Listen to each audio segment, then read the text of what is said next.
La guerre en Ukraine n'est pas encore finie sur le terrain, mais dans les bureaux de Wall Street, les contrats sont déjà signés.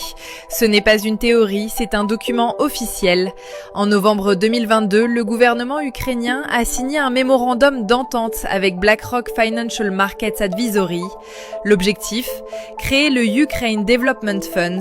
En clair, confier la gestion de la reconstruction du pays au plus grand gestionnaire d'actifs privés du monde. Pourquoi est-ce historique? Parce que le coût de la reconstruction est estimé à plus de 400 milliards de dollars, une somme que les États ne peuvent plus payer seuls. Zelensky a donc rencontré Larry Fink, le PDG de BlackRock, et Jamie Dimon, celui de JP Morgan, pour leur donner les clés de l'architecture financière du pays.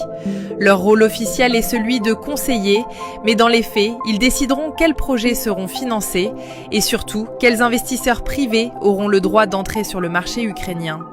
L'Ukraine devient ainsi le premier laboratoire mondial d'une reconstruction privatisée. Les infrastructures, l'énergie, l'agriculture, tout passera par ce fonds géré selon les standards de la finance américaine. Ce n'est pas une perte de souveraineté militaire, c'est une transformation économique totale. L'argent qui reconstruira les ponts et les écoles ne sera pas gratuit, il attendra un retour sur investissement. La question n'est pas de savoir qui possède l'Ukraine, mais qui détiendra sa dette pour les 50 prochaines années. La réponse se trouve à New York.